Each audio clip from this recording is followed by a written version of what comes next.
Hey, what's up guys? Andy here, and today we're going to be reviewing over My Hero Academia episode 78 titled Smoldering Flame. Okay, so where do we begin here? So we got a new intro, we got a new outro. I like both of them. I like the song on this new intro better than the last one, but with that being said, I like the visuals on the last one better. But it appears that we're getting into the music festival arc, which, don't worry, I haven't read it, okay? I'm not going into spoilers or anything, but I did hear about it when I first was wanting to review My Hero. I think Tekking was talking about something about the music festival arc with Jiro, and you know, Jiro is best girl, so of course I'm super excited for this arc. But on top of that, this episode was nothing but story progression. Like, every little thing progressed the story in some way, shape, or form. On top of that, we had a little bit of recap, but even that little bit of recap was progressing characters along. You know what I mean? So, like, it was just, like, such a good episode, and a good way to move the story to where I thought this was the last episode. But at the end of it, they're said that, you know, next time on My Hero Academia, they're, you know, I think, Save Them Kids or something like that. It's their provisional license exam or something. So, yeah, I'm really excited. So we got a lot of stuff to talk about, though. So, with that being said, guys, let's go ahead and jump right into this review. If y'all do enjoy it, though, don't forget to like, comment, and subscribe to the channel, and let's get right into it. They say you don't gotta go home, but you can't stay here. And no, I don't wanna be alone in the world out there. We start things off with a little bit of recap from Overhaul and Shigaraki's confrontation. We then kind of slowly just morph straight into the intro and title card here. Nothing major. Smoldering Flames, we'll talk about that when we get there, because we jump straight into a storyline here that we haven't really been focusing on a lot. And that's Gran Torino's hunt for Kurogiri, or the League of Villains in general. And they have found Kurogiri in a remote mountain village. I think I'm saying his name right. It might be Kurogiri, but I don't know. We'll just go with it. And they track him down here. And he goes, we finally meet, huh, Kurogiri? And he's like, well, have you heard the rumors of a wild man in this area? And Gran Torino's like, what are you on, man? Like, what's going on here? And that's when we get a little bit of flashback here from All For One, who said he told Kurogiri to rely on this man if Shigaraki was ever in trouble. And Shigaraki was not the only one that All For One raised. And this is one of his loyal servants here, basically. And he destroys a section of the forest with a half swing. Alright, so this thing, I'm going to try to say it. Gigan Tumachi. I think that's its name. It looks like a huge rock golem, and it has a radio around its chest. So I don't know what that's about, but we cut into a more fun scene with Mirio at the hospital, and Midoriya is basically coming to see him. Mirio's the only one who has to stay an extra day.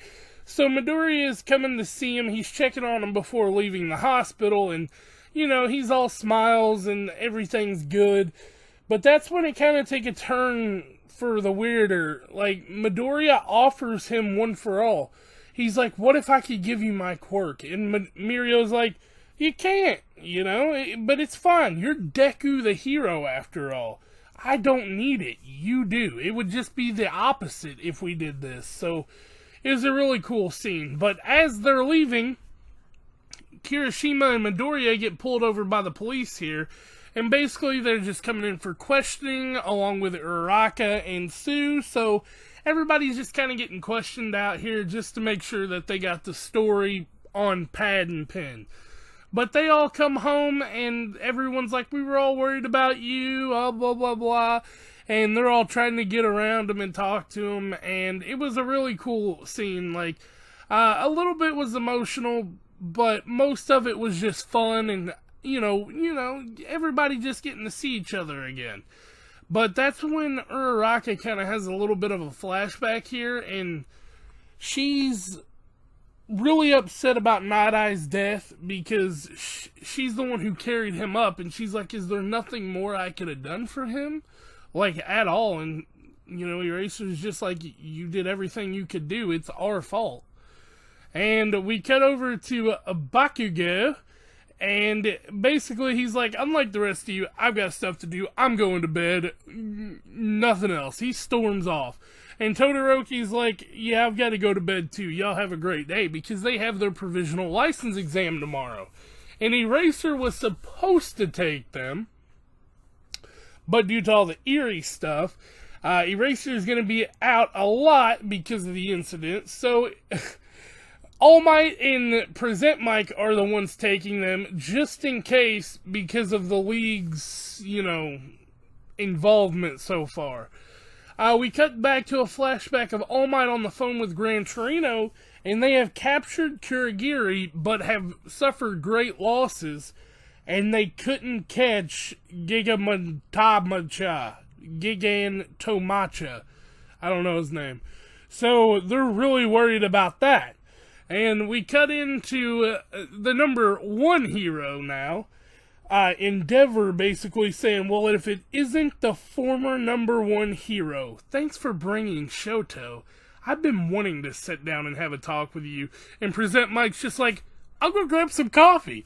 So they're talking, and that's when, the Shiketsu High kids walk up, and the UA kids, and they're all intermingling, and Cammy's hitting on Todoroki, and it's a whole big array of mess. But Gang Orca, and I can't remember the other guy's name, they're like, should we make this one harder on him?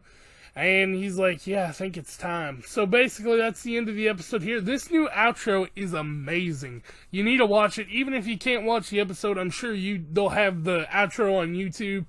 It's really cool. Nostalgia Lane, even though I can't be nostalgic about it, but you got that feel behind it. So yeah. With that being said though, guys, as you can probably tell, my throat is sore as fuck, so talking is really hurting me right now, so I think I'm going to end it there. Let me know what you guys think in the comments down below. I personally think this episode was great in the fact that it progressed the story and everything along so smooth and clean. And I also think that next week's episode, when they are going to be getting their provisional license exam, is going to lead into the music festival arc. So, hopefully, anyway. But with that being said, I'll catch y'all next time. Peace out. This is our identity.